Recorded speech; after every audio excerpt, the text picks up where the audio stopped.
right now. Okay, so the objective is definitely just to identify trends, the types of trends, and just to define that trends are definitely your friend, and you can't go against the trend. It is similar to boogie boarding. Well, I've never surfed. But I'm assuming and guessing it's the same feeling when you're skiing or boogie boarding, that when there's a strong wave, you can't go against it, or else you're going to drown. So you have to be with the current. Okay, and they have hierarchy. Trends definitely have hierarchy. So in terms of trends, there's only basically two, either an uptrend or a downtrend. And this is an important element, and it's what basically saying to the beginners this morning, that you will need to fully understand or memorize the definitions of an uptrend and a downtrend. So it takes 4 points to determine basically a trend. So in an uptrend, you will always have 2 points, point 1, 2, 3, and 4. So point 1, which is the high, and point 2, which is the low, point 3 is also the high, point 4, which is also the low. That if 1 is less than 3, 2 is less than 4, which creates a higher high, which creates a higher low. Likewise, to the downside, you will need to 4 different points, 2 different ranges. Same thing, 1, 2, 3, 4. That's the high. It's the low. That if 1 is greater than 3, 2 is greater than 4, then you'll have a lower high and a lower low. Very important. So you need 4 points to determine basically a trend. So each and every candle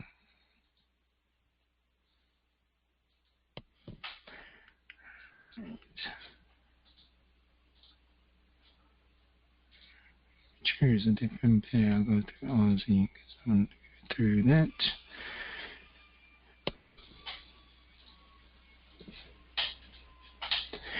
So every single candle has a higher high, higher low, lower low, lower high.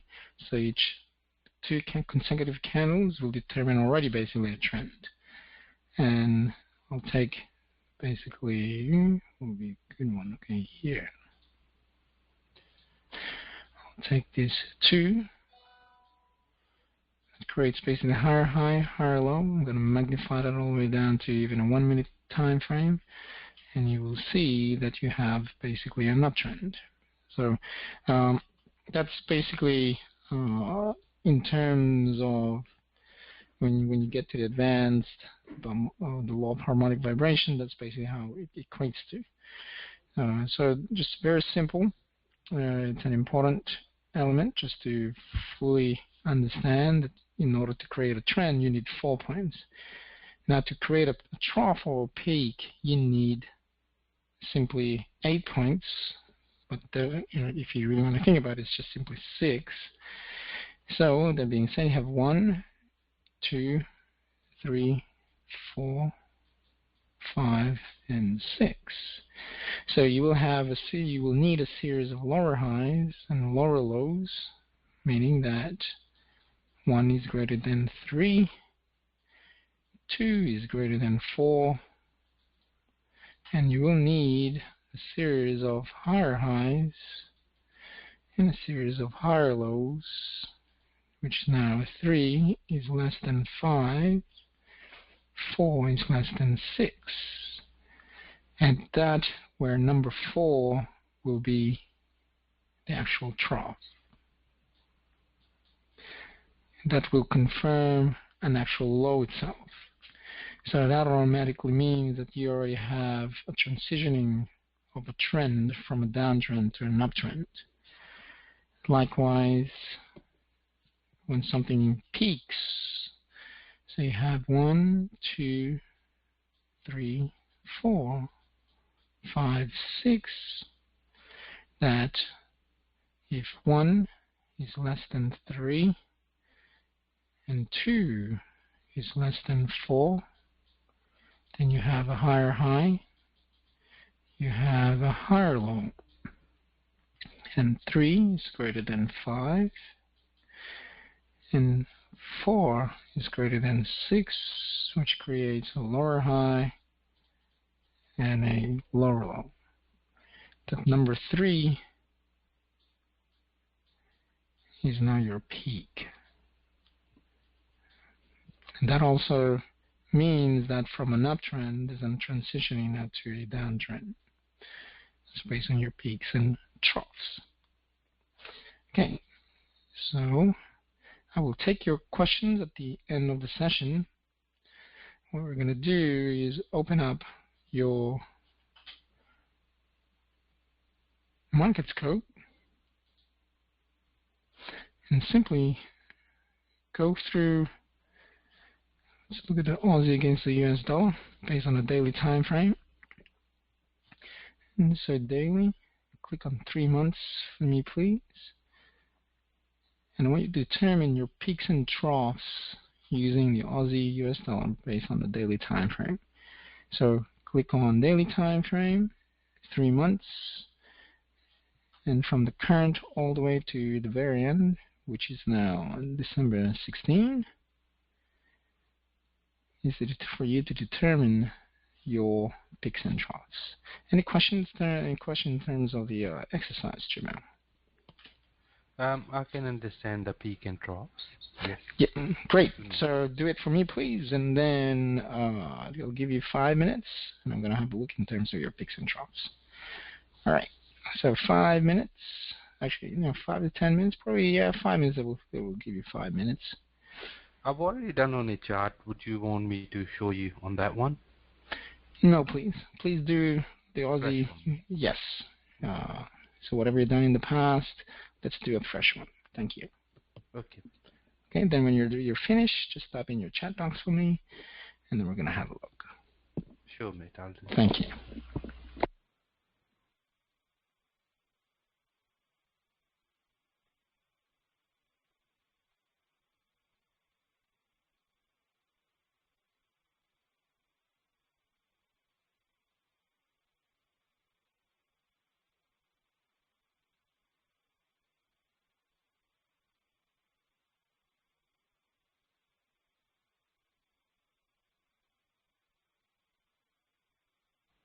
Excuse me. Yeah. When we doing the circles or the ellipse, every time it opens up another box and you press OK, is there a way to disable the box? Disable the box. Let me pass presentation to you, Jamil. Let me have a quick look.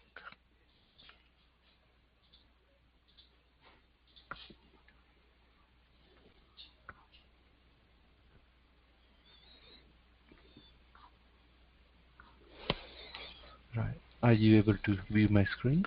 Yep. So, for example, when I draw this object, it comes up with this box. Is there an option where we say, don't need a pop-up, just draw it? No. No. Okay. Carry on. Yeah. All right. Alrighty.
I've completed this, right?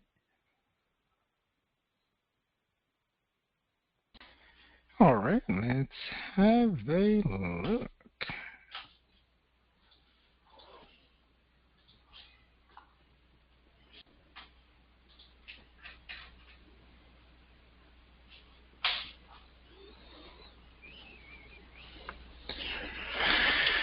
Okay, I can see there's gapping right here. Okay, so Jamel, do me a favor, please right-click your mouse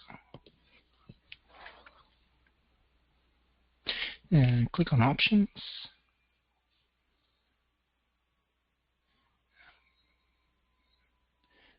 Click on General Options.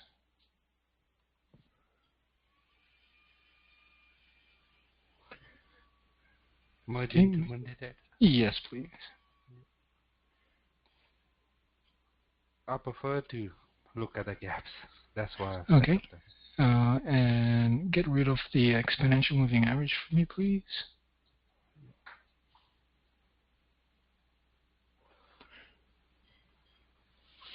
Okay, all right. Click on D1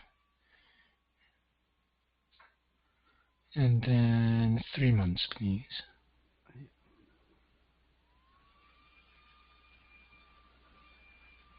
Okay. I think some of these circles got a little bit off now. Yeah, because of the gapping, we're going to get rid of that just to make it smoother. Yeah. All right. So 1, 2. I can get rid of the third circle for me, please. Okay, starting from the current trough. In actual fact, because that one's not finished yet, so let me take this one out. Yep. So the third circle, you can get rid of that one. Sorry, the third from here? Not the third one. So this one here? Yes, correct. Okay, and then you can move the fourth one to your right. Look, I'll just fix them all and let you know. Okay, let's see there.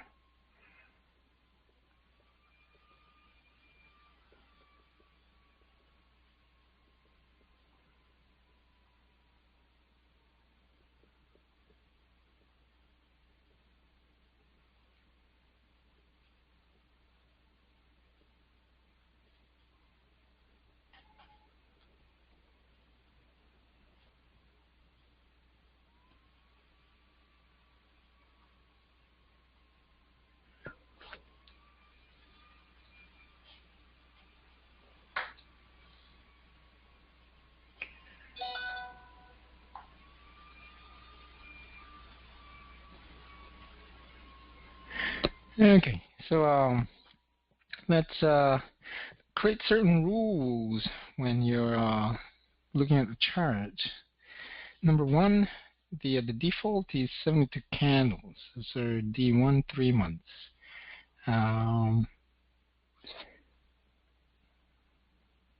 Rule number two, never minimize it, never maximize it, or else basically you'll screw everything up in terms of the analysis. Skewing forward and back is a no-no.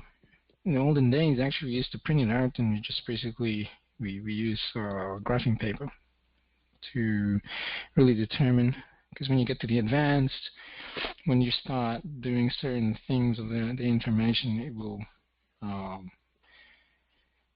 skew it up. Okay, so those are the major rules.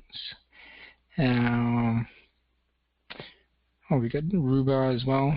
So also, Ruba, welcome as well in the advanced. If you're doing an M1 methodology, there's no indicators involved because you don't want you guys to create bad habits by mix and matching methodologies.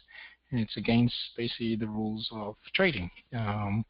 Each and every indicator has its own purpose. Each and every methodology has its own purpose as well. Right? So that's why when you're sending your trading checklist, and then when you get to the intermediaries and your trading checklist, you cannot mix and match indicators or methodologies.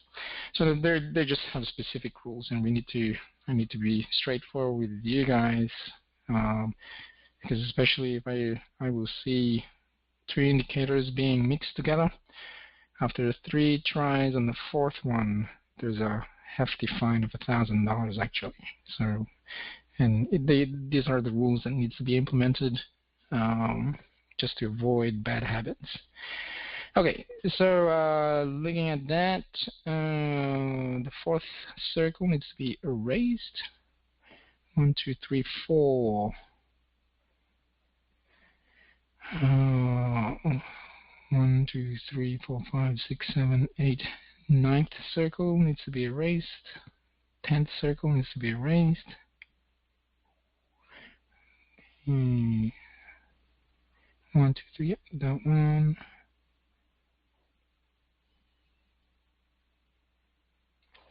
1, 2, 3. The 4th one, Jamil. Let me just go over here. I'll fix it up. Okay. Otherwise, it's confusing. And weekend data is definitely no, right? I'm sorry? Weekend data, we don't want to display. Oh, absolutely. Yes, because of the, as much as you can, you want to have a smooth chart, and plus because it's a half day on Sunday and half day simply on Friday, so to merge from the half day to Monday, so to make it 5 days, basically, in actual fact, it's 5 days a week. So basically half of Friday, and then opens basically a half day of Sunday. That half day actually messes everything up. So if you merge it to Monday, it becomes more smoother.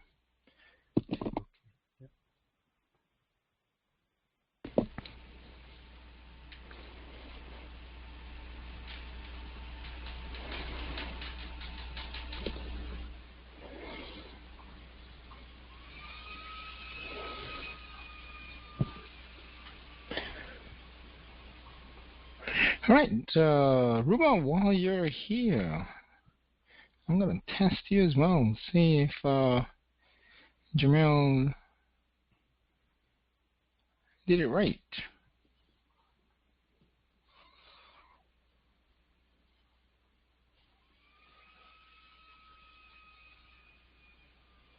Yeah, I will check it out. So give me 1-2 minutes. Okay.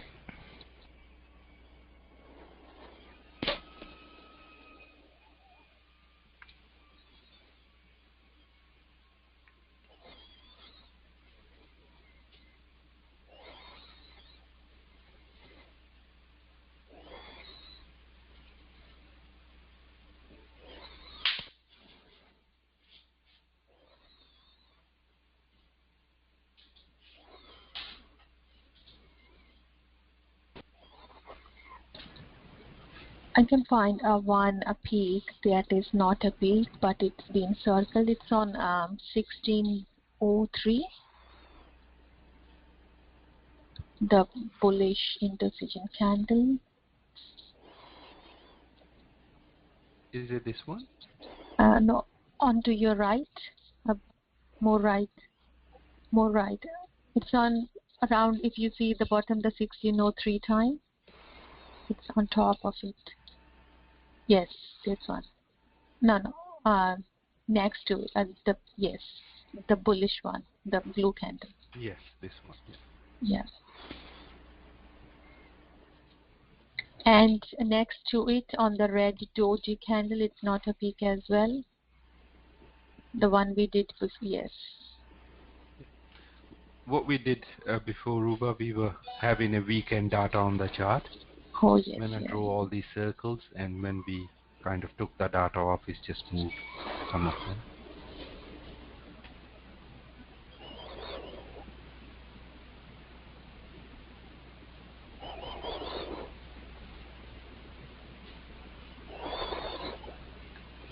There is one I can find on 1901, the red doji candle.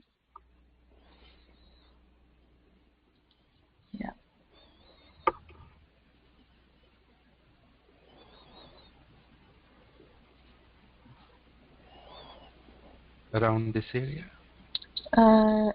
Onto your right, the red doji candle. Yes, this is. Yeah. Yeah.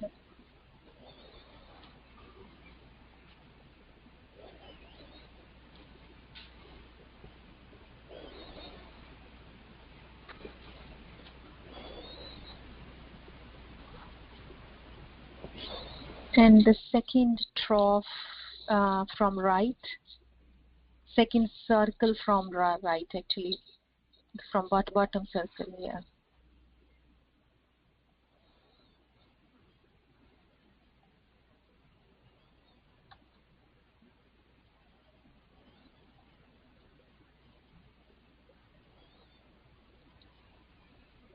That's all I can see. The rest looks good.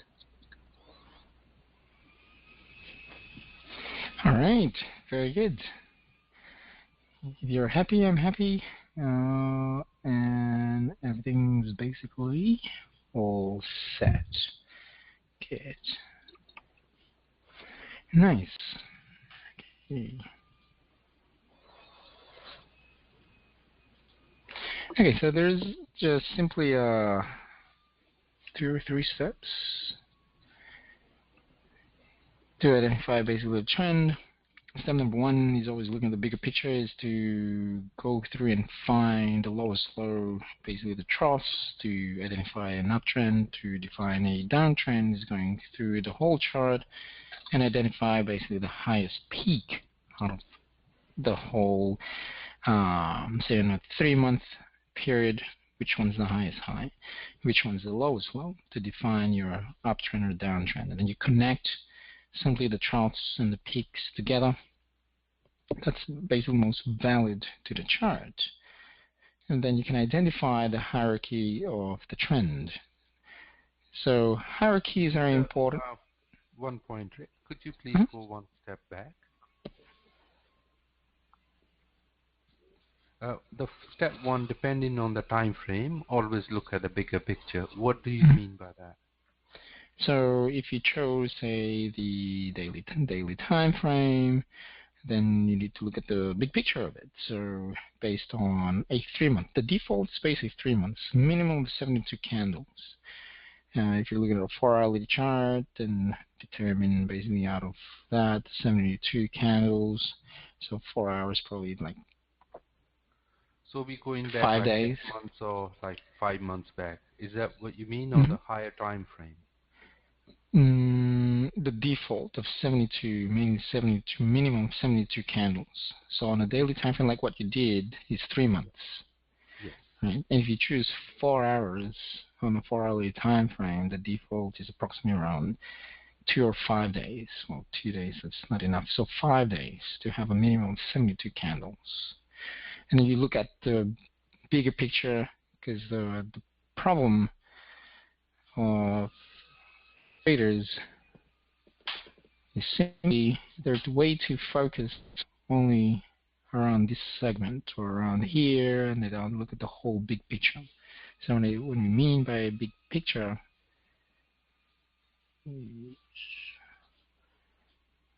basically the whole picture of things. You cannot just choose here, or you can just choose here. You need to go through the whole big picture of the default of the 72 candles. That's what basically it means. Yeah, that's a bit I was not clear with Jay, because he started drawing in the middle of the chart. And, Gotcha. And hence I was a little bit confused that whether we're going back, for example, if we're doing 3 months, bigger picture means like going back 6 months, or bigger picture means going if one higher time frame. Okay, so, gotcha. So bigger picture simply mean in the default of that chart, which is in this case is 3 months, we need to look at the whole of it rather than just the end trend. Right? Yeah, well, if say within the whole 3 months this one didn't exist, say it's all down here but the highest is over there, then that's only where you're gonna be drawing your trend. And like say this one, there's no uptrend. You only have here to there. But anyway, let's one step at a time. Okay. So basically, whatever default is, we need to look at the whole of the chart from Correct. start to end. Correct. Fantastic.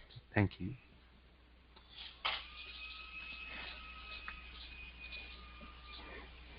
Okay, sometimes you can go all the way to a quaternary trend, but in most cases, only the quaternary can, most charts can basically do it anyway. But depending on the trend, sometimes only tertiary.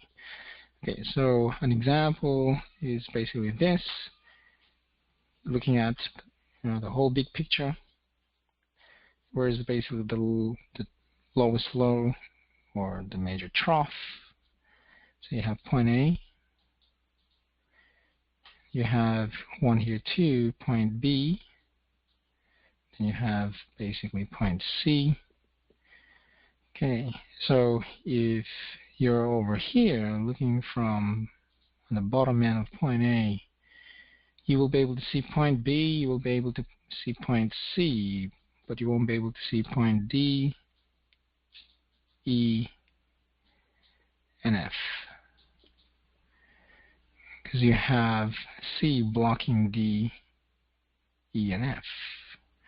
So here, this one doesn't exist anymore, because the new one that's existing is this.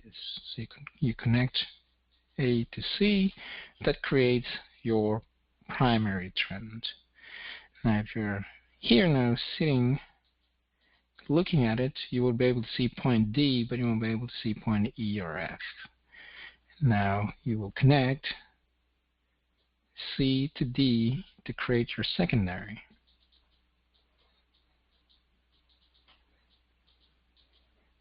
Once you have point D over here, you're now on point D. You will be able to see point E, but you won't be able to see point F.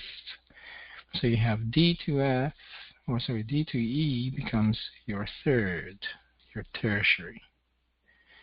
And then once you're over here, from point E to F, that's the last one that's existing, that's your quaternary. So why are they going hierarchy? Well, the reason being is that if price chooses to break the quaternary, then it'll have to touch the tertiary. If it breaks it to tertiary, it will go to the secondary, and then all go all the way to back to the primary somewhere sometime in the future to go to the primary trend. If it breaks to the primary trend, then you now have a new change of trend. So the whole scheme of things, everything that you see here, that's your primary. Somewhere in the middle creates your secondary, tertiary, and quaternary. So when we get to the advanced law of harmonic vibration, this is your primary harmonic, and you have many harmonic vibrations that goes through there. And then if you change the time frame again, you'll see more noise going up and down based on an uptrend.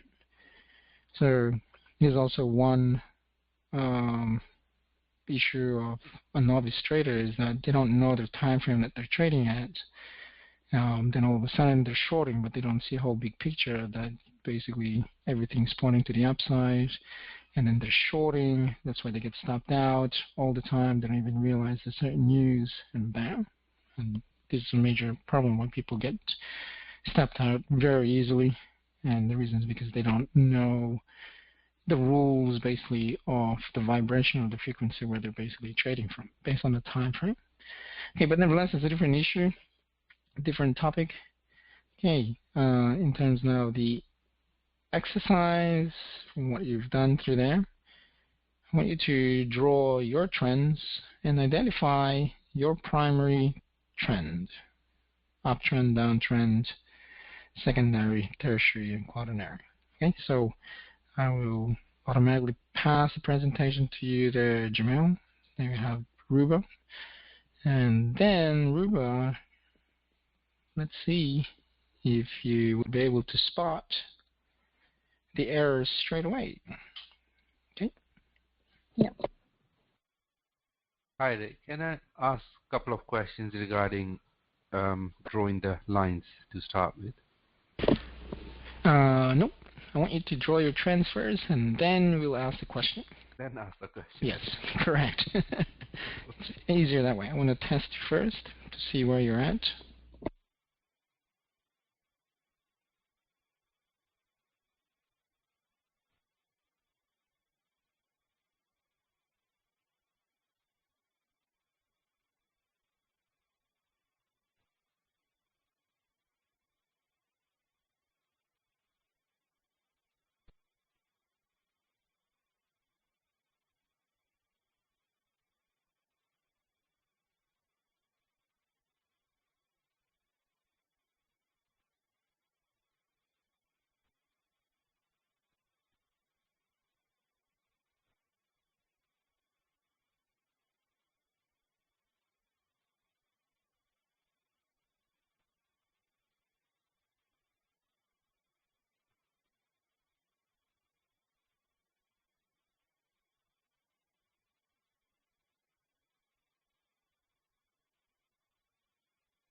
Right, because of labels, I have to draw it backwards, but that's how I would draw the lines.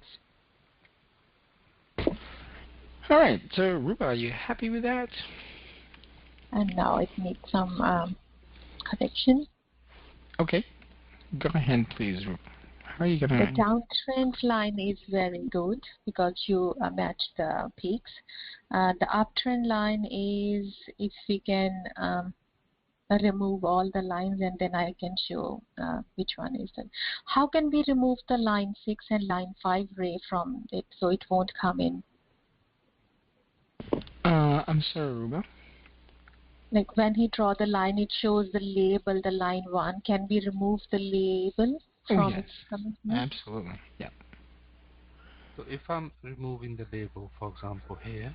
There, you see where it says show label? Untick show label. Below XN line, yeah, untick show label. Okay, that's it. You can actually, rather than putting line 7, you can put in as PET as a shortcut for primary, or PUT for primary uptrend. Yeah. So this is just uptrend. Yep. And then you'll have to click back to show label.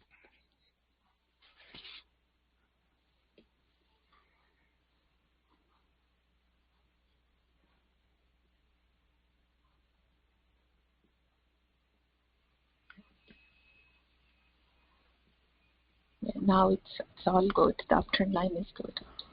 Okay, great.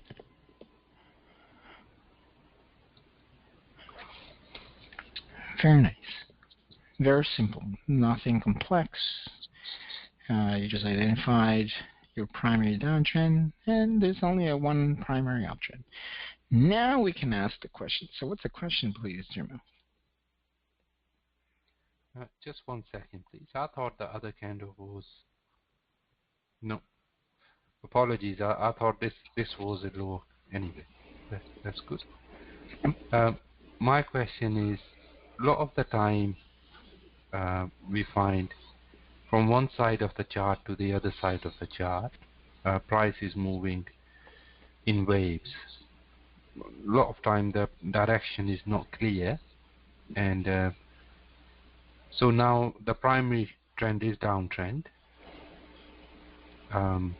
But in some other charts I've seen, it's hard to determine if there was a kind of a clear trend. How do we go about if these waves were something like this, or maybe this one was higher up to here?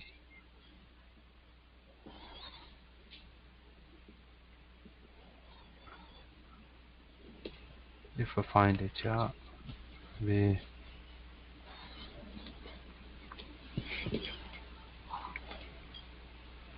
for example, to a degree this one,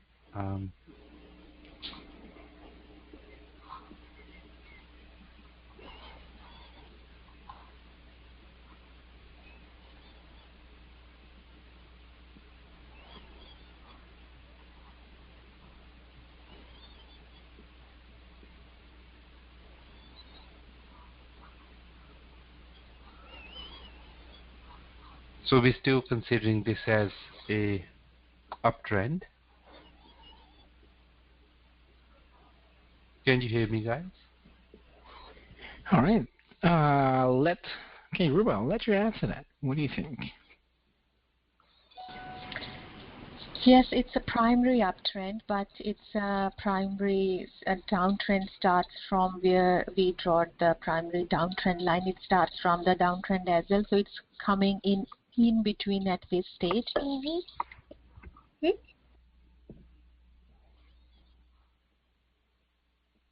So the primary trend is up, but the downtrend is started as well, primary and secondary.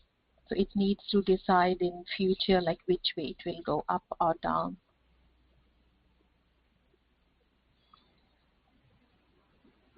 That's it. Okay. Is that what you were inquiring about there? Or? This is I heard a little bit different terminology this time, which is there is a primary uptrend and there is a primary downtrend every time. Is that what we're saying? There's always a primary uptrend and a primary downtrend? Absolutely. Okay. So there's no single trend. We say at this stage the trend is up or the trend is down. Right? There's always uptrend and the downtrend at the same time. Okay. So firstly, okay, this is the whole default of the whole 3 months. Looking at the whole bigger picture, is it an uptrend or downtrend or sideways? What would it be? Looking at the big picture, it's a uptrend. Great, nice. So you have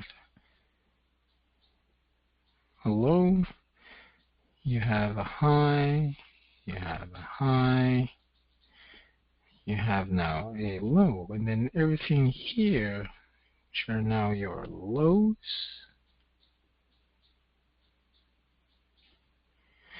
So, and you also have, of course, your peaks, and everything here, whether we like it or not, you have a series of higher highs, and everything you see,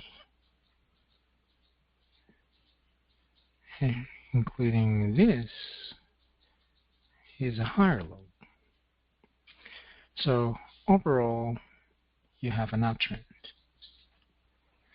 Okay. Now, at one point, all the way to there,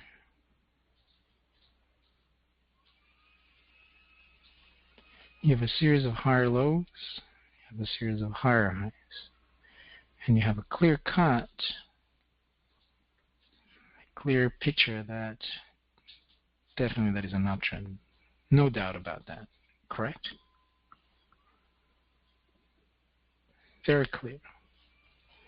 So here's your primary uptrend. Okay, so what happened now is that price basically broke it. All of a sudden, you have a lower low on that end. This one, from this whole big picture, that primary uptrend basically now got broken.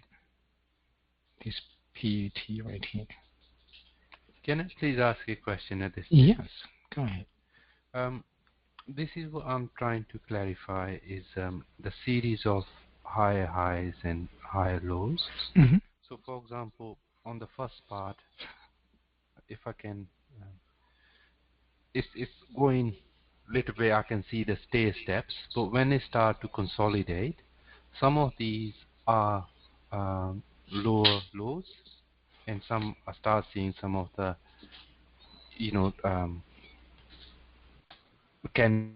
which are definition of downtrend, which is lower highs and lower lows. Okay. So at what point can you do me a favor, please, Jamel? Since you have the presentation with you, click on the pen tool for me, please, and then just circle the stuff, the higher highs and higher lows. Yeah. So, for example, up until here, it's visible to the eye that it is going steps. Yep. At this stage, we got something which is lower than this one, and lower low as well. Right. So how do we understand at what stage the trend is changed if the chart was up to there?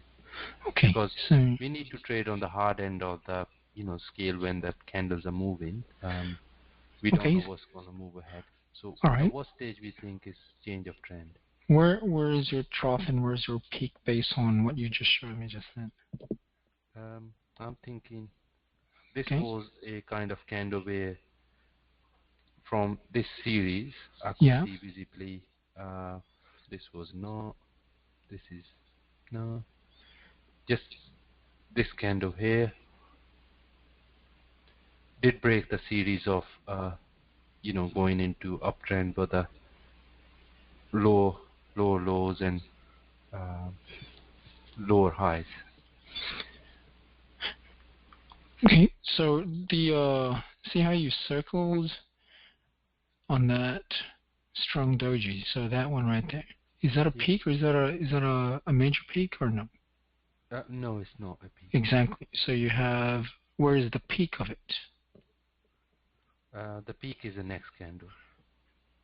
And also where? The next candle. So both, you have actually both. There and one to your left. And one to the left, yeah. Correct.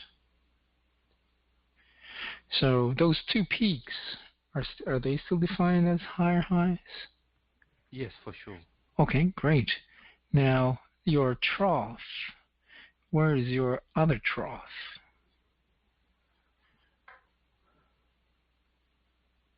Great. Is that higher low still? This is a... When we compare, do we compare to the previous peaks and troughs? Or you're always going from left to right. I mean, sorry, right or present to left, right? So we're going to right to... So from present to the left. To the left. Okay, just 1 second.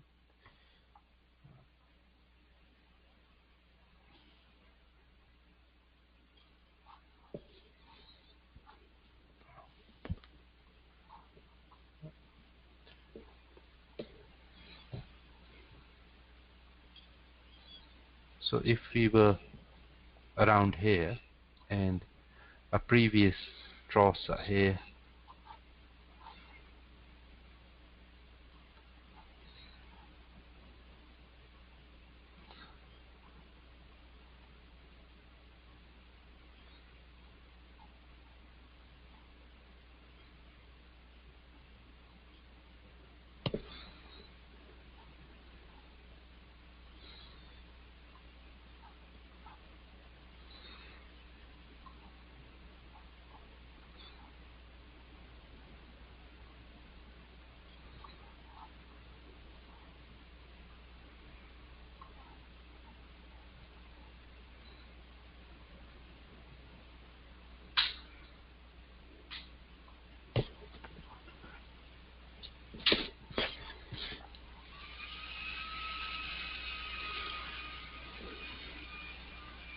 So over here we got, this is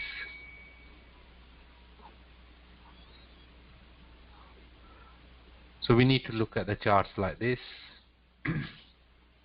At this stage it was uptrend.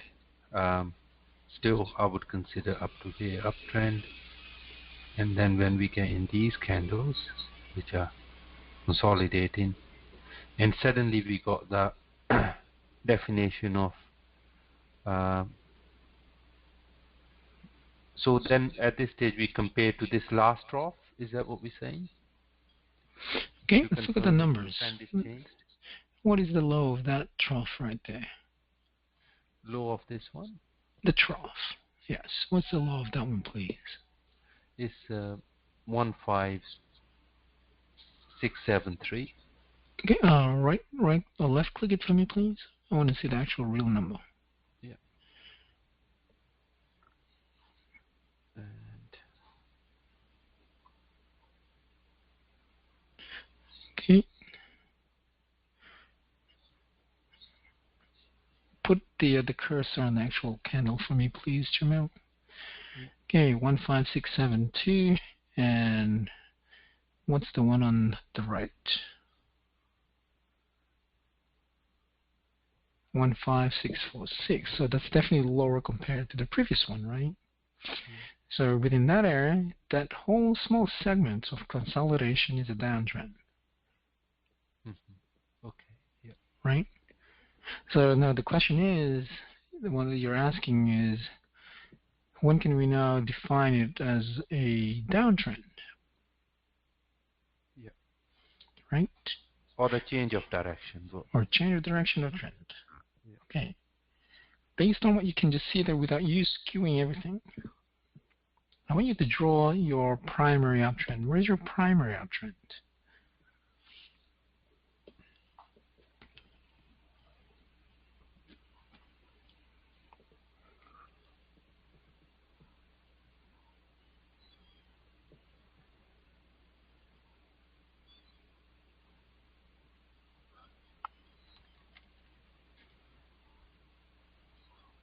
That'll be the primary uptrend. Okay, draw your secondary uptrend, please.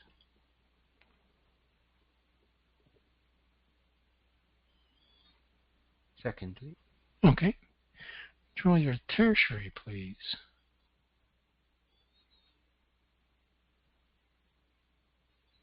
Yep. Okay. Draw your quaternary, please.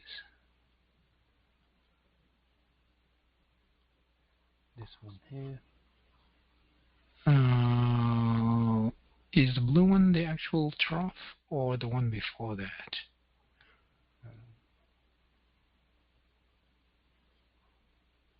This one was. Yep, great. And connected to great. All right, beautiful. Okay, so okay. All right, if you connect that for me, please. 112280. Yeah. Certainly it's a red candle. Okay.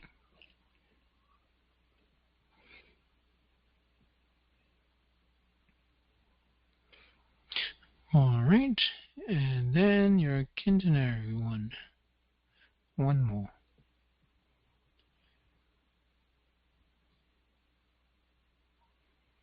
Well, in actual fact, no, that doesn't exist. Sorry, the quaternary doesn't exist because we don't know whether if that doji where you circled right at this point in time is a confirmed low, whether it's a trough or not. Yeah. Right? Yeah. Okay, so if just imagine it, you scroll one down, one to your right.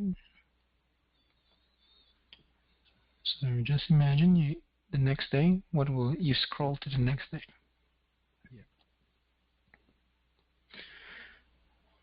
Yeah. Okay, so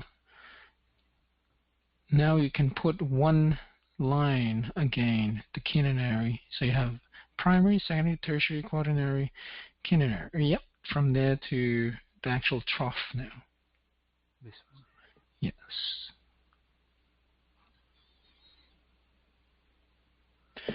Okay, so notice how it doesn't really matter. So there's, in terms of your corrections will definitely create a downtrend, a slight downtrend. So the question is, where will be a change of trend? The only time it's going to change of trend if the primary uptrend will get broken. So on this particular case, you have 5 uptrend lines.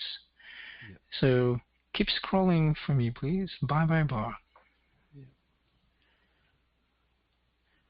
Keep going, keep going, keep going, keep going. So see, there's none, right? And then see the consolidation, bingo, bam. See how the quinernary, we didn't make it up. See where your cursor is at on that doji. Look at the next to it, the low of that one.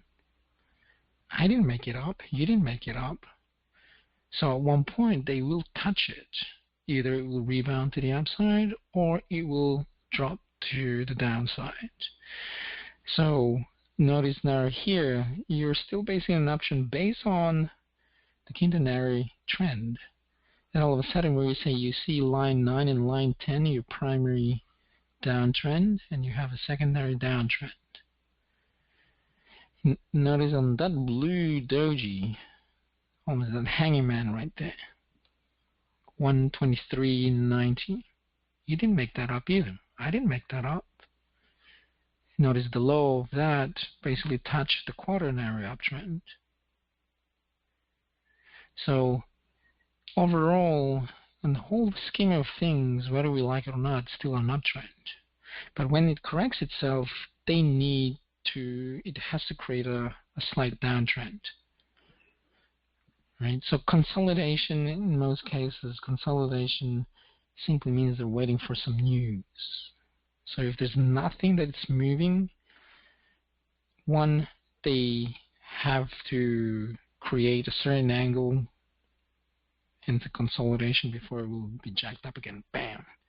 So the higher or the more momentum there is, the longer it'll take as well for the consolidation to occur, unless there is a massive force to the downside that they have to correct itself, and hence, in most cases anyway, when there's a lot of push to the upside, a lot of momentum, gravity will take precedence and bingo, you will just drop like a bag of potatoes. However, if there's a lot of support of buyers, they will hold that price if they know it's very bullish, right? Okay, so in order for the primary trend to break in due course in time, it also takes its time in order for it to be filled. So the hierarchy of trends, they go in hierarchy. They need to break first the quaternary trend.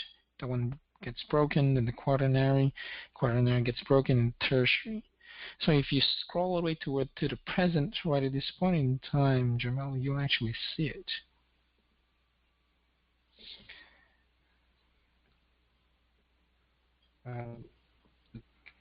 Further to this, thank you, Ray. You explained it very well. The further question I have, for example, if the 72 candles we looked at was from here, the primary trend starts from this point. But if as we move with time, the primary trend might be from this candle, right? The last candle. And then we keep on drawing the lines, right? Yes, that's right. It all depends now on the time frame that you're basically looking at. It also depends on, let's say, for example, on the one we did that was already based in the past. Yeah. Every line that you'll be drawing, they are all valid. But once it gets broken, it's no longer valid. It will become only valid at one point in time when the price chooses to come back up. Because trend lines are like support and resistance. So when trends actually meet supply and demand, that is the strongest point of price. You need a lot of either sellers to push the price to the downside, or you need a lot of buyers in order for the supply and the downtrend to be broken.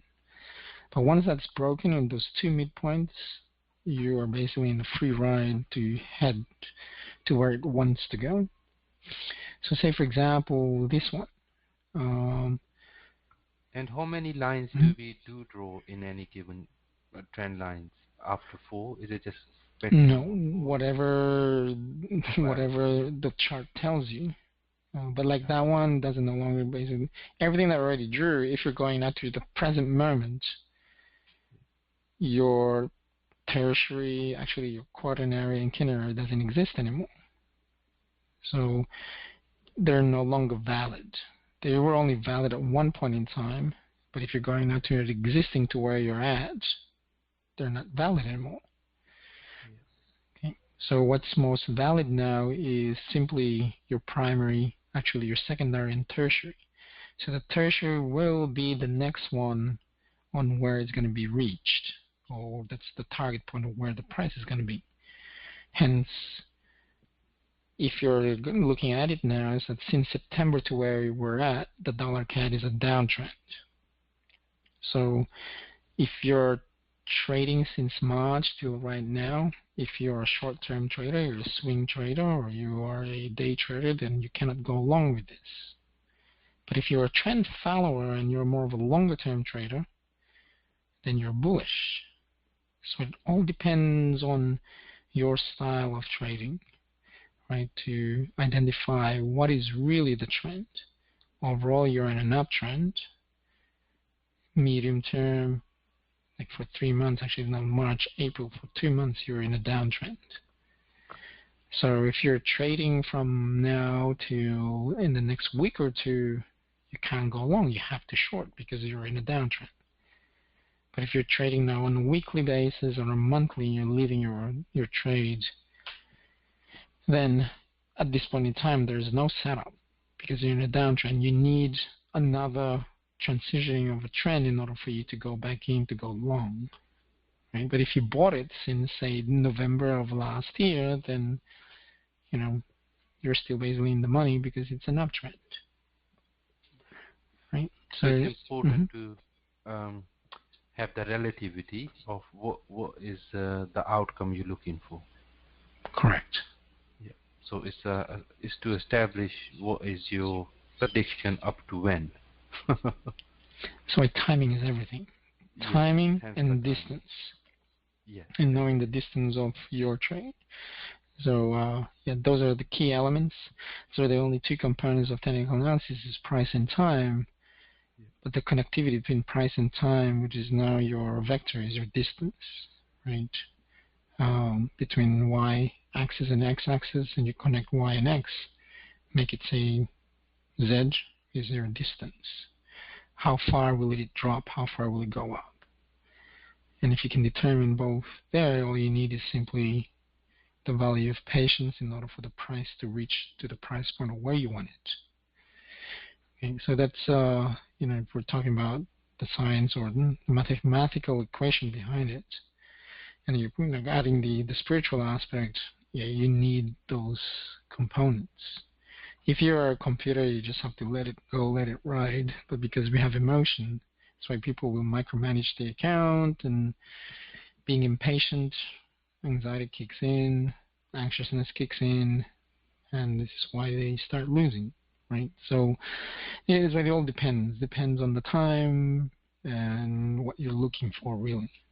But definitely, there's an uptrend, and inside that uptrend, there's a downtrend, and then there's a smaller downtrend, a small downtrend, and there's a big uptrend, or a small uptrend. So, you know, wave to wave to wave to wave. It's almost like a never-ending thing until it goes to a tick chart.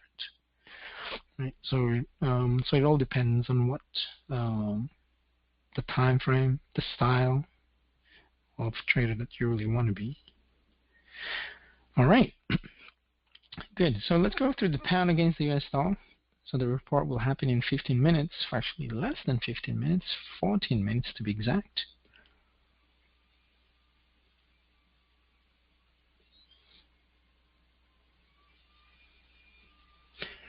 Okay. Let's go through this one. Draw your trends for me, please.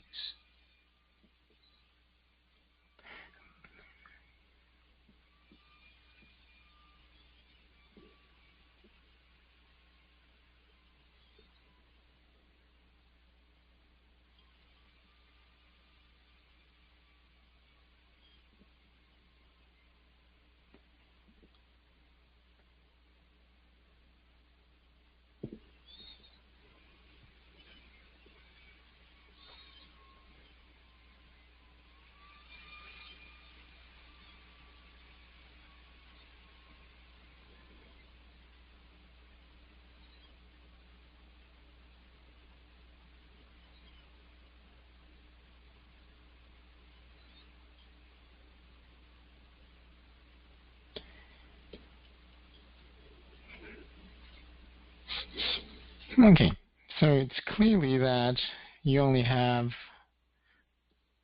a downtrend. The uptrend doesn't exist because it's not finished yet. If you click on Add Indicator for me, please, there, Jamil.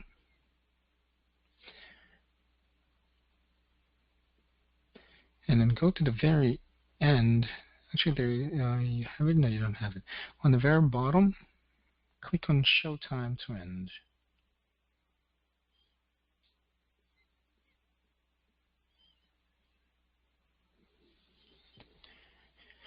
So you have 12 hours and 41 minutes before the current candle will finish. Hence, that's why the uptrend doesn't exist. Because within 12 hours is a long time. You have still how many news reports that's going to happen?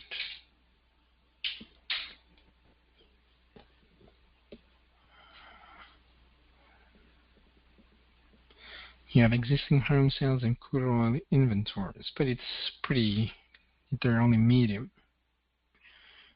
So things being, there's really nothing much. But depending on what the pattern is going to do, I mean, this one could easily drop to the downside and can create a new lower low. So, so if I ask you a question, does the uptrend line necessary at this point in time, Jamal?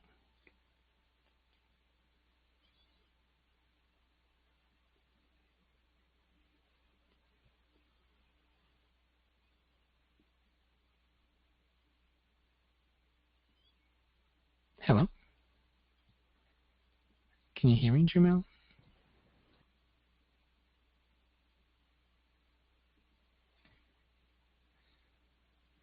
Hello, Jamal? Hello? Ruba, can you hear me? Yes, I can hear you. I think he's muted. Oh.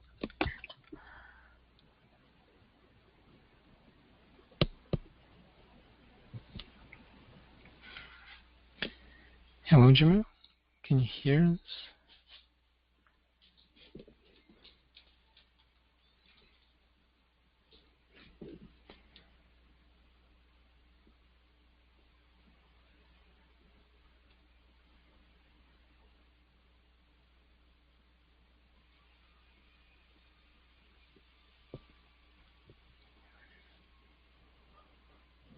Hello, Jamal? Hello? Hello, Jamal?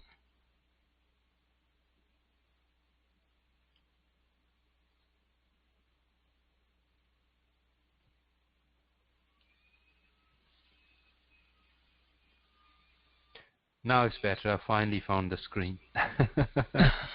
Because it was hiding like this, I was trying to mute unmute from here, and it didn't work. I see. Okay, gotcha. Right. Okay. Yes, I believe so. The trend lines are respected in this way. So is the uptrend necessary at this point in time then, Jamal? It's not relevant at this stage, no. Beautiful. Okay, now since notice about the current distance, you have 49.43. It has a barrier that is currently, there's a blockage of the downtrend, secondary downtrend. How many pips do you think it will reach in order to get up there? How many pips to the trend line? Yes.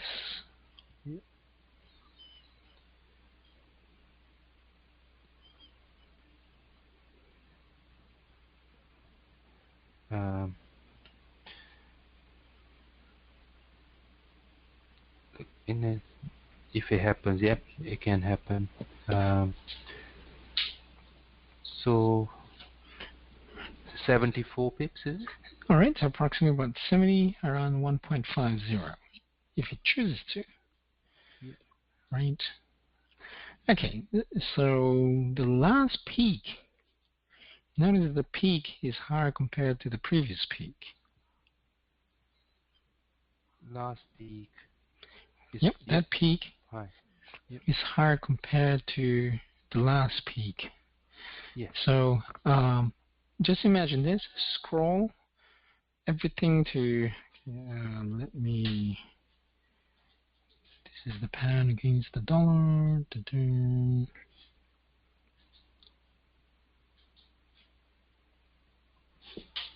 Just share this one for now. I'll show my screen to make it easier. Okay, so simply what you drew is from there to there. You have your primary, and that exists where you drew. This one didn't exist. Okay, so at one point it was like that. This one didn't exist. Correct? And in fact, you have there to there.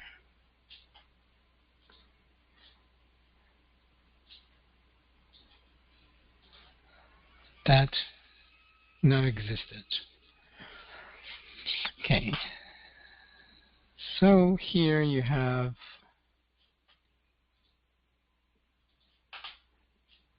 a trough. You have a clear lower low. Over here you have a series of lower highs. Notice that primary, secondary, tertiary, there's a price or the distance that it can cover within this level.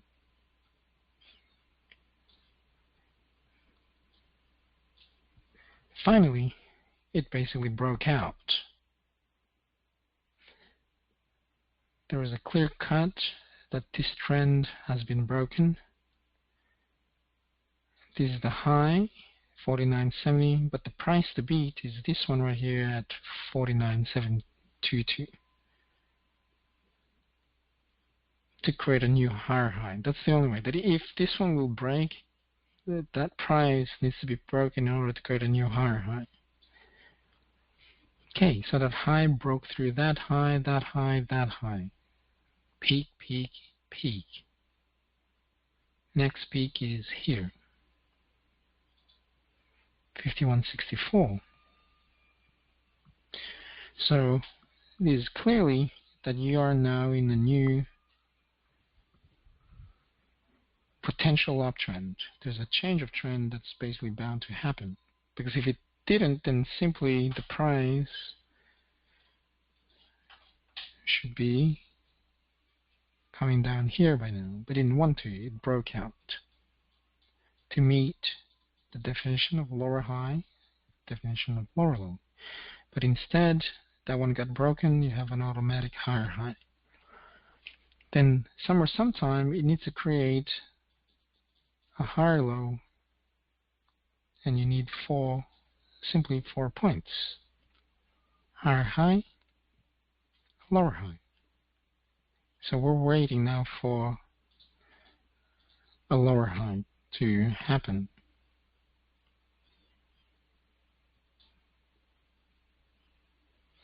Okay, since this one already got broken, this doesn't exist anymore.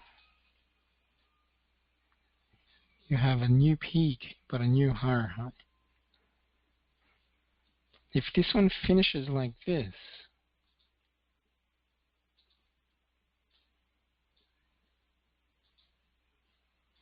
as a trough,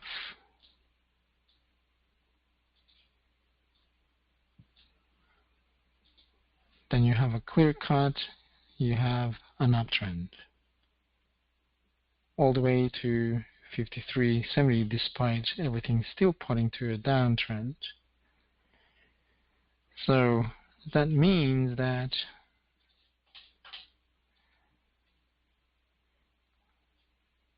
the only option that the pound against the dollar will do is only two ways. One, it has to break this trend line to create a new higher high, or option number two, to create a lower high, lower low. That's only two options. But if you choose to create a new higher high, higher low, higher high, in order to meet the demand of this trend line. Okay, so overall you are in a downtrend, but you also have an uptrend over here.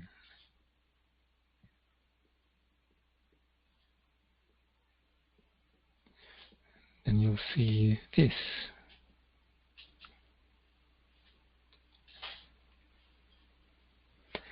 Okay. So trend lines are like magnets. It attracts the price. Absolutely. It's almost like they already know what they're going to be bound to happen.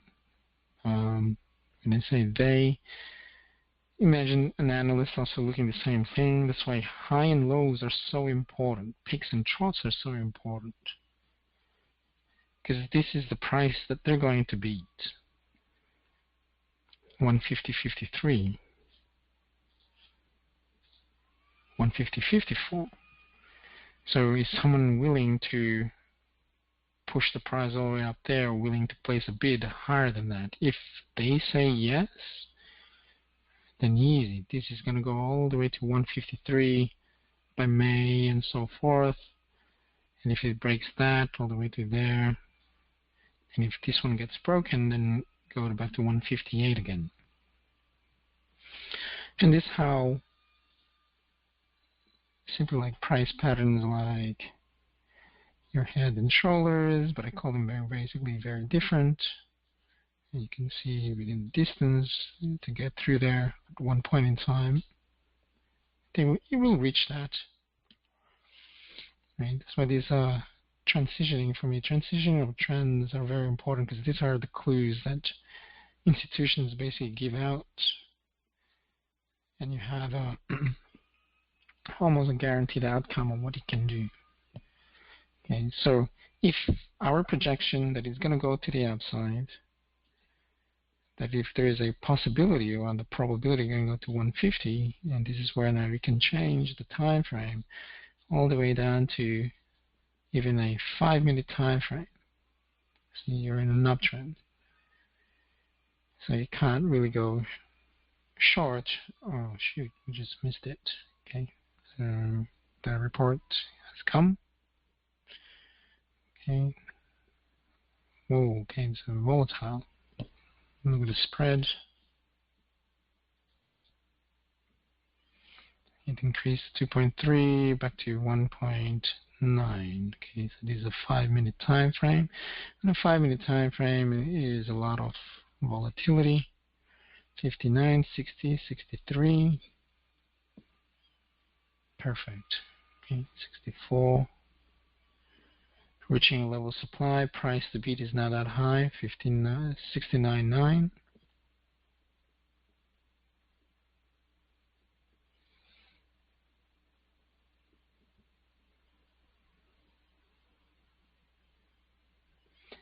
Okay, 1.4, 1.3.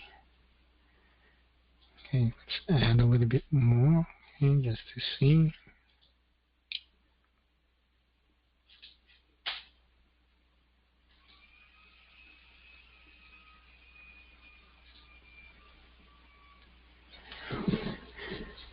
$67.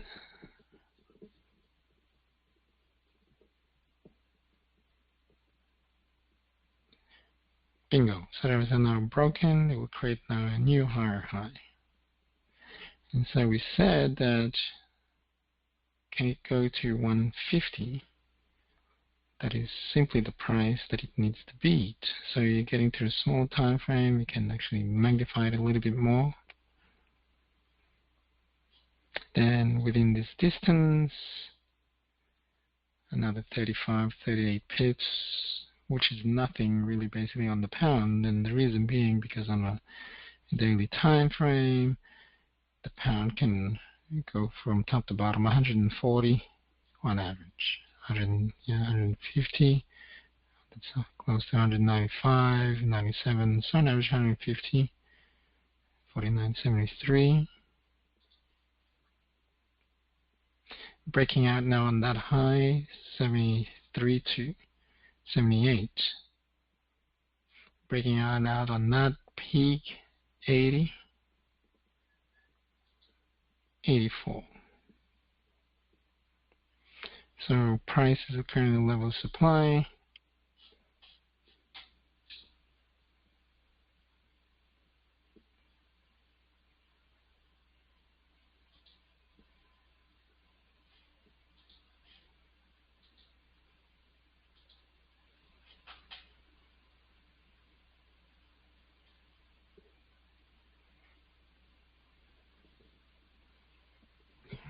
Okay.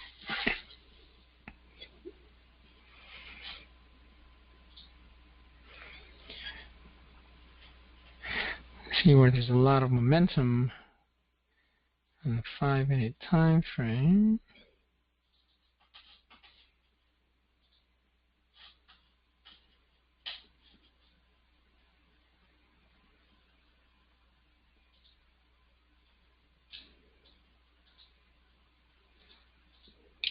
Okay, take some of the plate.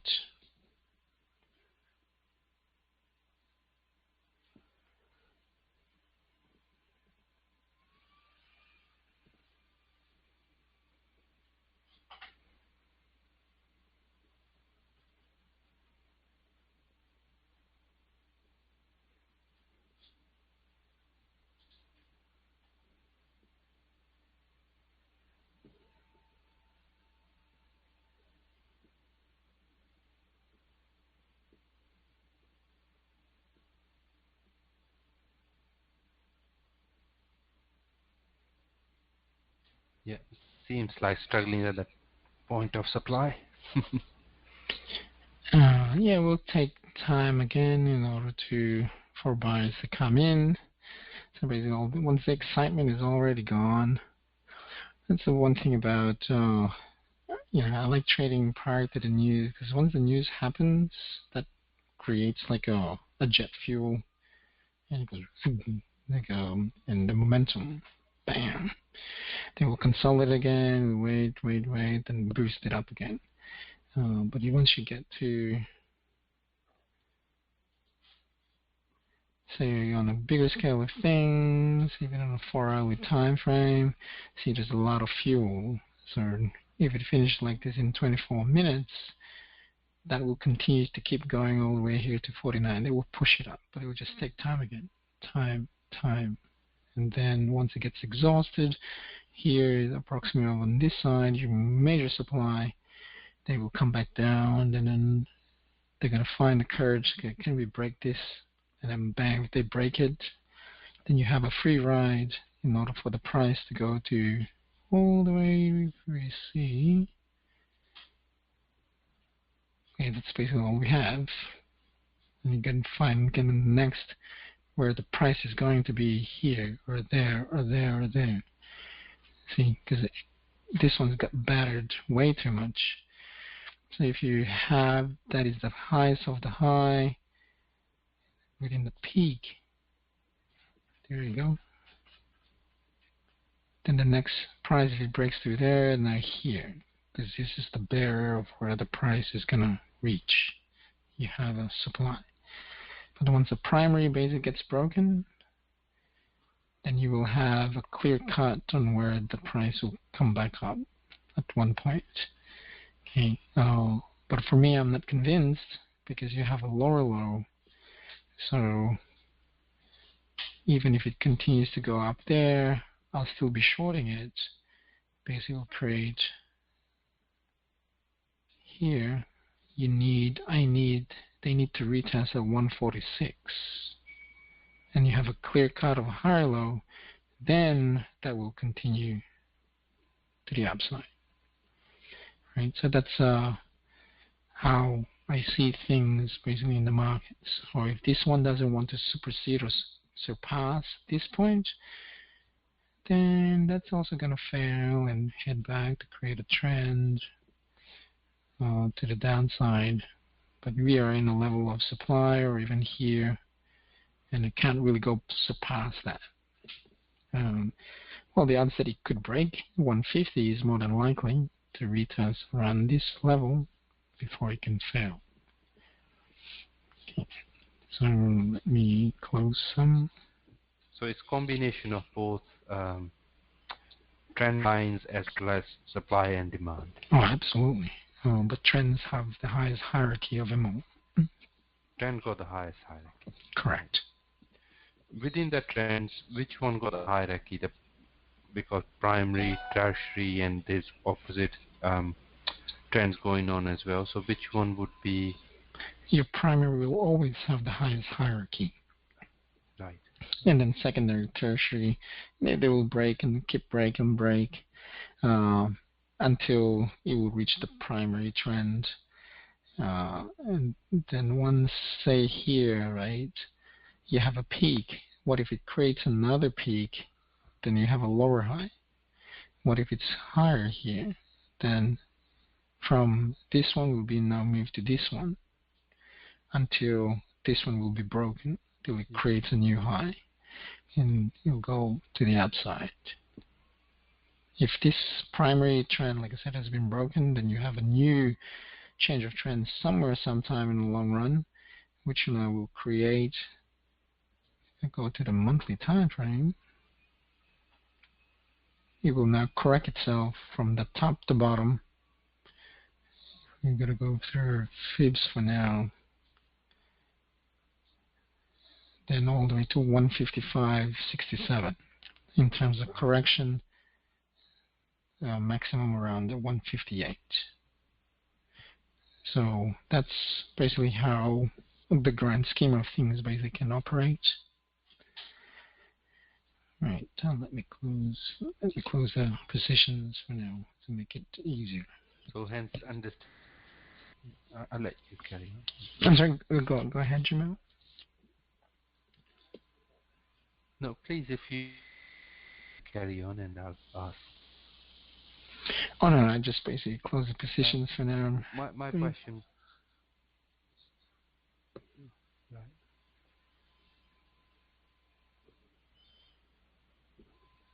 Go ahead, Jamil. What was the question, please? Hence, it's very important to understand the pattern of higher high or higher low, because that's essential. Exactly. Highs and lows are very, very important. Also, to identify your peaks and troughs are very important. Each and every peak and every trough will be tested sometime in the future, which are very important also based in the past, because for high algorithm type of trading, they will know exactly on the peaks and the troughs or the highs of the price. So notice how it was an easy transition for the price once they break through those barriers. And then the next barrier is here at 150.50. Try to go to 150. Look at that. To go to 150 will be easy. So just 9 pips. Okay, I'm going to get taken for that one for sure too. Just 9 pips left. Look, can they go through there? Because they also have to fill. In technical analysis, I like long and upper shadows. For me, these are like your gapping. They need to fill this gap sometime in the long run. These little gaps here too, they need to fill that gap in the future when the time comes. They have to, because they have to retest those price points. It only took, see that gap right there, it took 1, 2, 3, 4, 5, 6, 7 days in order to fill that gap, to fill everything, to fill that, 1, 2, 3, 4, 5, 6, 7, 8. So to fill this, 1, 2, 3, odds and probability to go through there is more than likely to happen. So they will test this. They will test that high, either a new higher high or lower high. But if I see a lower high, the probability for me to short it again is more than likely to happen. But the odds that will create a new higher high is more than likely because it's just too strong. Can they break this? Yeah, absolutely. What if it doesn't want to? Easy. Overall, it's basically a downtrend that if I short this on a level of supply, then way easier. Way easier. Like you have a higher probability of actually winning. All right. So I hope you learned something today there, Jamel and Rugo. Plenty, mate. Just need practice to identify those high highs and low lows and the patterns of those. Yes. I think. And the relativity. Basically, correct.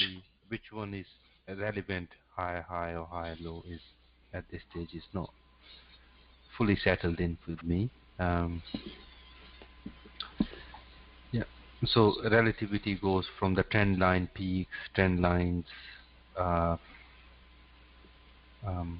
troughs. Yeah.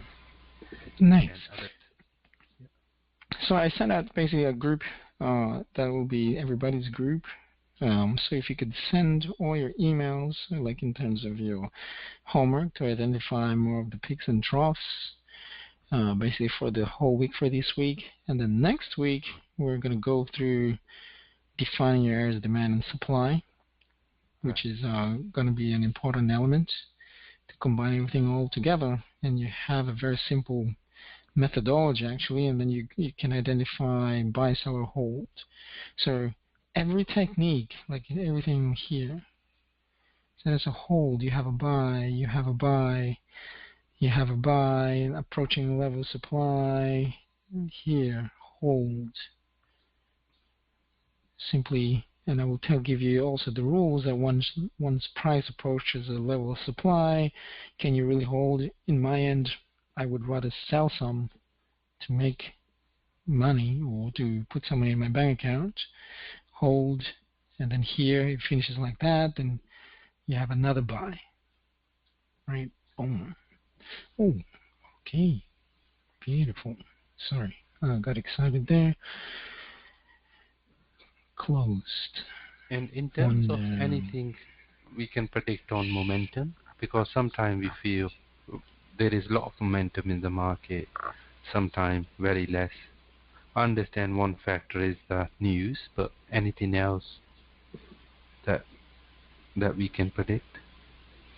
I don't really like the word prediction. I prefer forecasting. That's for me. To forecast something with the highest probability, once I will, in due course, when I get more to the advance, I will give you guys more clues on which one to look for to increase our probability of forecasting. So, like, at one point it gets very easy. Like this one, your transitioning of trends is so powerful that it's actually very easy to make money, and it's almost like you will know exactly what it could do. It's like playing chess, especially if one is like this one already has broken, then I know automatically that it needs to create a higher low before a new higher high can occur. So now that if this one finishes and you have a higher low, easy. The only thing that this one can create is create a new higher high or lower high. Yes, the overall trend is a downtrend. So if it will struggle, if the price, for example, struggles here 150.54, then the only solution is to actually sell, because your probability of winning as well, because the overall trend is to the downside. But if it breaks through, creates a new higher high, then the next logical explanation is to create a higher low again. But once it creates a lower high, then you have to sell. That's basically it. To predict, it's almost you have a crystal ball, and then you have certain other equations that you're looking for as well, and then bam, it's just like wow,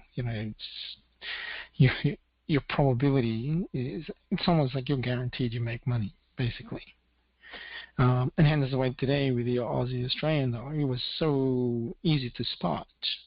And hence why I was interested in terms of the survey on what students can see. And for me, I already know exactly what to work on again for the members for the next class. So if they're second guessing, then I know for a fact that there's something lagging in terms of the skill set still, in terms of what they're looking for. All right, so those are the scenarios to basically to look at based on the methodology, the skill, and also the technique, because like to say the Australian US dollar showed a lot of signs already on simply why it needs to head back up. Right, so simply with this one, this is the easiest. Actually, it is an easy one. and it was an easy money. One, you already have a higher low. That's your confirmed one. That's your new high. Here's a confirmed high based on what was given basically earlier today. So you already have a clear uptrend over here. Stability, point of stability. For advanced members, this is also Newton's law number 1, and that the only solution from here, and then on the lower time frame, you already have a higher low on this point. Hence, the only logical explanation for this is to go to the upside, to create either a new higher high or the price to be within that, because the overall schema of things, you have a big picture of a new change of trend. The next one is definitely a new higher high, then higher low, higher high. And so it's just a matter of time to head towards 79, and when 79 gets reached, that high will be broken to create a new higher high. So peaks and troughs, transitioning, they are very important, and this is something that I didn't learn when I learned how to trade back in Melbourne, because no one really knew what was going on, and this is something that I had to learn from back to basics, and I look at it like, holy moly, very powerful stuff. And this type of trading you will never get anywhere else, I guarantee you that. That's why I highly recommend do not share it to anybody, not even to your friends or traders. Plus, if you do anyway, then you are in breach of the non-disclosure agreement. The other thing is simply keep it to yourself. If it's making you money, leave it. Don't share it to anybody. Right? So, yeah, really, really powerful stuff. If you practice a very simple technique, and imagine if I keep adding more information to your knowledge, yeah, this is how the consistency comes into play. Right. Okay, so yeah, so it's mainly just practice. You can spot it. Once you have that ability, things become so easy. So basically, it's a sequence we need to learn to identify whether there you go. Uptrend. Exactly. That's why I call it a sequential transitioning system. But the goal is to introduce for you guys to identify peaks and troughs, to identify the primary trend, secondary, tertiary, and then in due course you will see the sequence on what's happening. And the reason being why the sequential sequence is an important element, because when you're saying predicting, this is really exactly what we're trying to do, is to forecast what will be the next logical step of what the market could do. So we are now with the markets, we're not against it. That if the next logical explanation is to buy, you have to buy with them. You cannot go against it. That's why the style of trading is now totally different. You're no longer a retail trader. All right. So any further questions? Practice. Yes.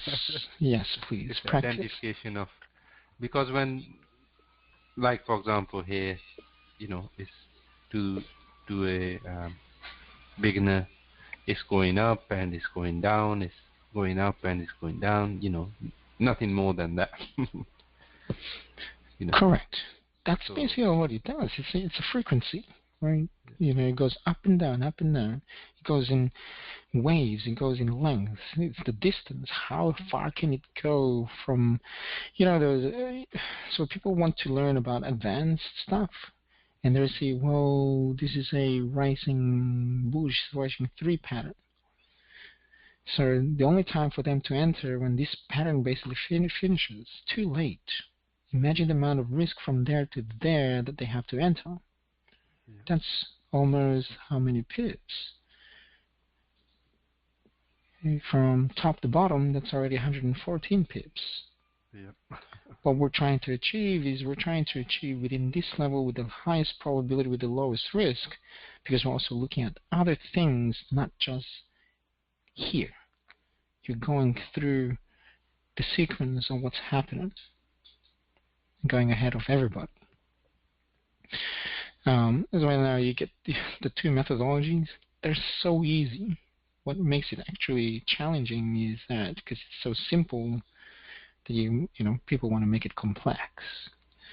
And when you get to the advanced, it becomes more simple, but it can also be more complex because it has a lot of information. But if you put everything all together, you have a guaranteed outcome. And the win-to-lose ratio is phenomenal. 4 strategies of method number 1. Actually, I asked the members the other day, has it failed you yet? And they said no. The only fail that basically has happened to them is simply they put their stops way too tight. And this is where we adjust now. Part of the process of their technique is to adjust the stop loss. And they finally, because also they need, a person has to build confidence based on the strategy. So, but now that they've, after going through, because every person will have their favorite. And there's one, what I call it basically a segurado technique, meaning segurado means like it's certain. It's just so easy. It's so certain that it's a guaranteed outcome. Like this one for us is a segurado technique. It's a guaranteed outcome. But the question is, where will you put the stop? So here's a guaranteed stop. Here's a guaranteed stop. But knowing which one of the whole lot will be a guaranteed stop, here or there, definitely they won't take you. But if you're now dealing with probability, that you have 100% probability that you're going to win, and then you have a medium to high risk, hey, I will take that trade anytime. But that's where now the position sizing needs to be different. So if we are in an uptrend and I see this pattern, then I will put my stop definitely closer to the last low. And this is where I will maximize my risk, because based on back tests where you have a 90, actually almost 100% success rate, that it's guaranteed that you will make money. And this is where I maximize basically my risk. That will increase my position size to the max.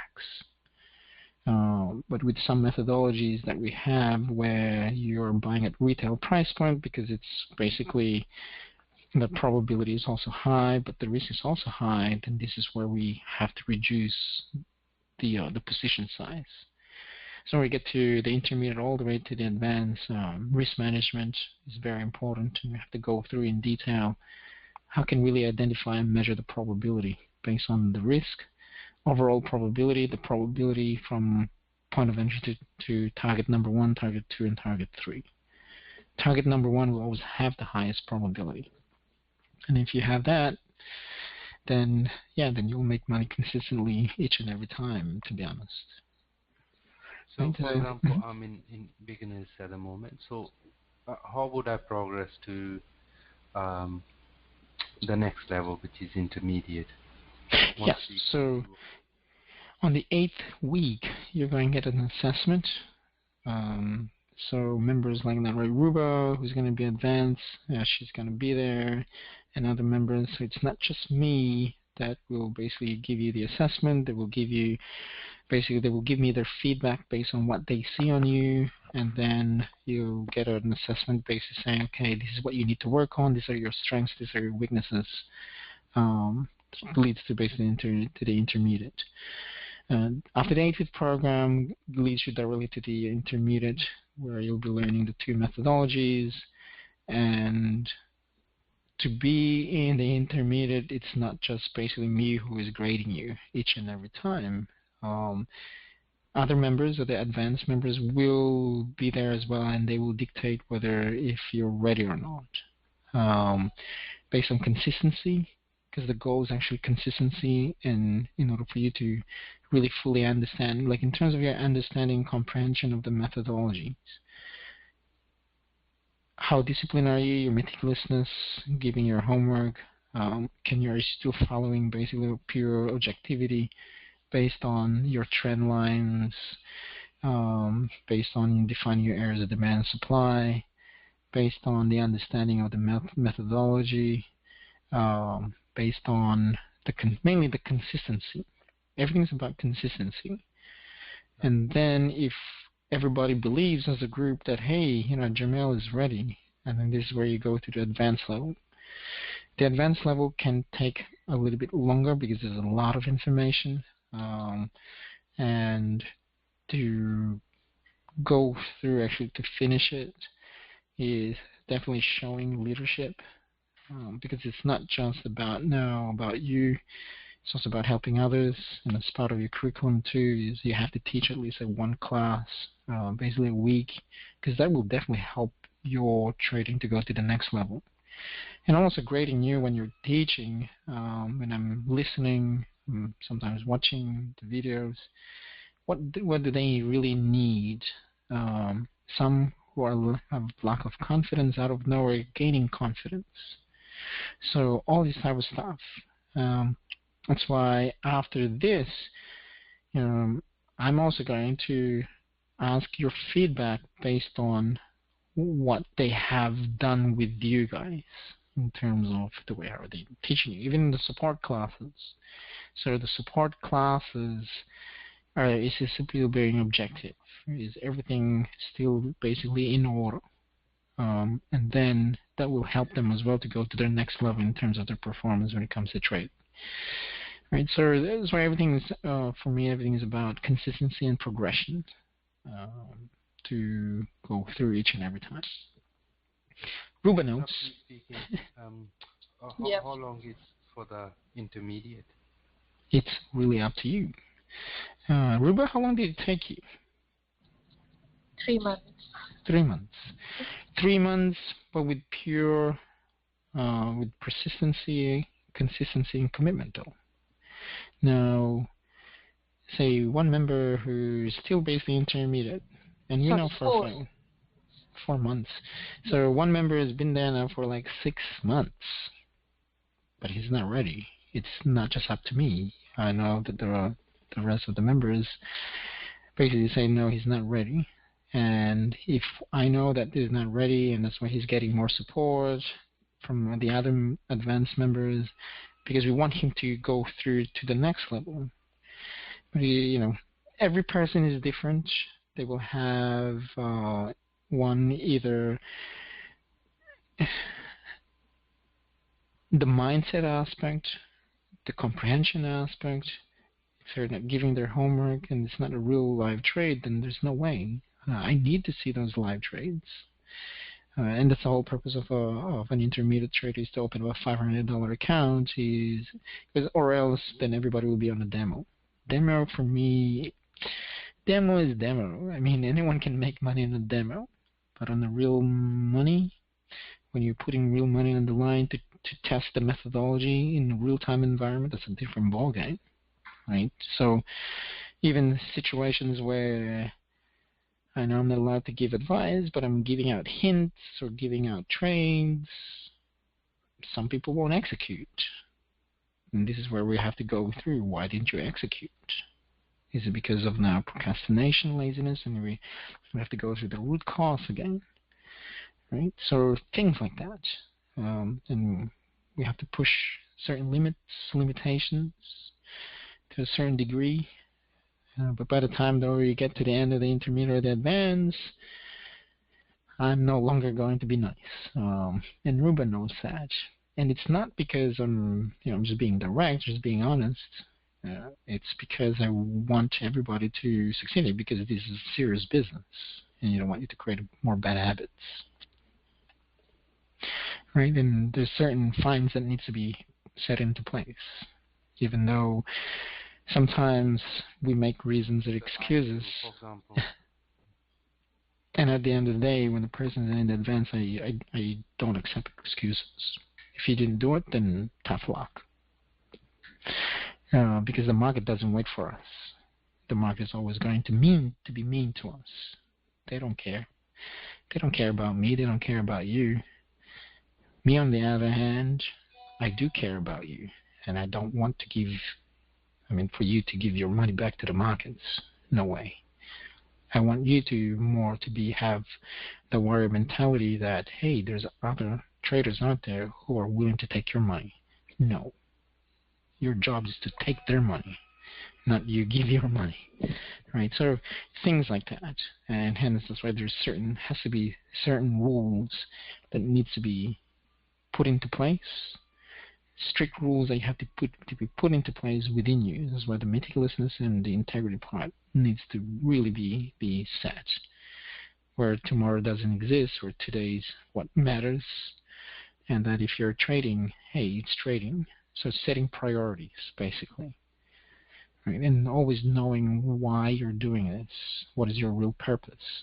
At the end of the day, we trade because we want to make money. It's nothing else. We don't use trading to fuel what's missing in our lives.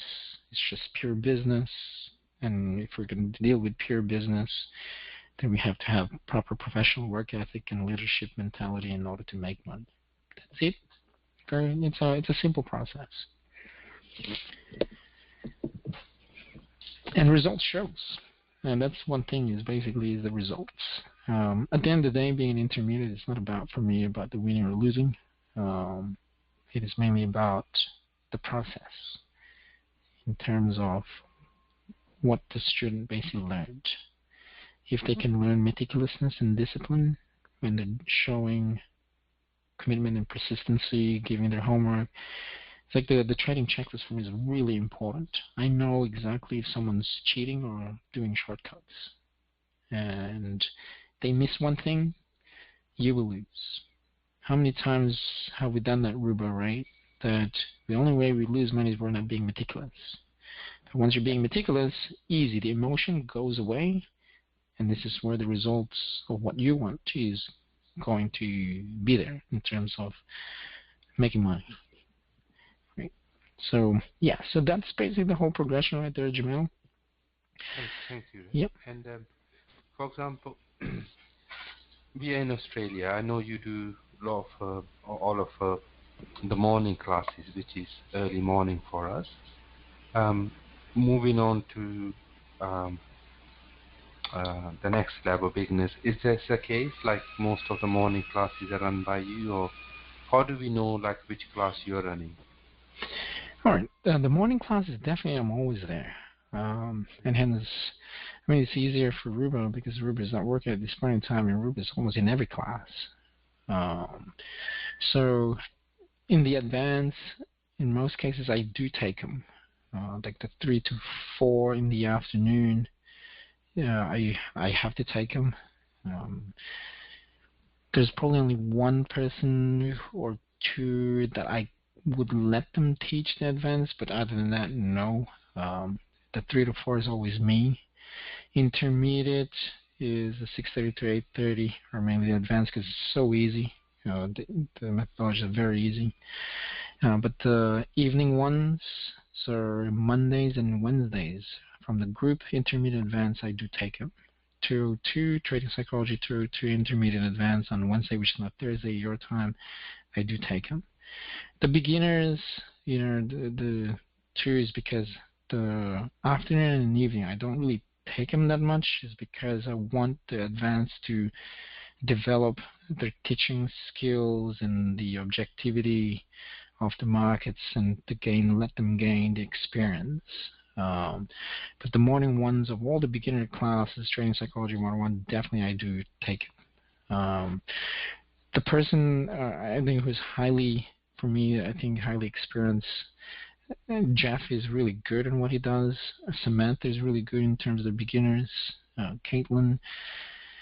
So it's James is really good in terms of the intermediate as well. I would like actually to Vicky to be more involved in her, so she's busy with her job as well, but she's really good in what she does. She's very consistent in terms of results and making money, including James. So the development of that simply goes through this way. For the morning ones, if you can make it to the morning ones, it's good, and the rest, basically the afternoon or the evening, is just simply a review, and you can review if you wish to. But I know for a fact that, yes, sometimes it is a bit impossible for others who live overseas to be in the morning classes. But from time to time, like say for example right now, Jeff couldn't basically make the evening ones, and I'm taking them, and plus almost listening to your feedback, probably a part of your frustration too. Like, in a minute I can't really go to the morning, I want to listen to you, and hence I will be taking turns, and I will email you when I will be taking some of the morning classes, or sorry, like the evening one, like right now. Right, so I want basically for the program to have balance for everybody, because once you get to the intermediate, also in the advanced, I know, like say for example Ruba has to teach at one point a beginner class and also a live class. Likewise for you, Jamal, we get to the advanced, you'll have to teach, because that's, I guarantee you, once you start teaching, because once you're talking, you're explaining, your retention rate, and plus you have to show that, hey, if I'm going to go over here, if I'm going to buy here, I have to buy. You have no choice. Yes, you do have a choice, either to enter or not to enter, but you're now in a space of integrity. And if you're in that space, there's no basically other way out but for you to execute, because you have to walk the walk, talk the talk, right? And that's the development as a trader, is simply, that's why action speaks louder than words. It's so easy for us to say, well, it's going to go up over here, but if you're not there to execute, then it doesn't make any sense. You know what I mean? So there's, that's why the progression of learning. That's why I love teaching, is because every day I learn a lot, basically still from, not just from the markets, but basically from every team member. It's like, oh wow, and I learned from that person, I learned that person. So that's basically how the program basically works. And even on the GroupMe, I mean, if you see something that basically a potential trade, share them. Share your charts, share your trades, because they might learn something from you too. And so even the group coaching, for me, the group coaching, I believe, is well an important class, is because whatever you learned, so say for example, what didn't work for me last week? Well, it didn't work for me is because of this. Oh, okay, got it. Then once I get to the situation, I won't be doing what she's doing or what he's doing.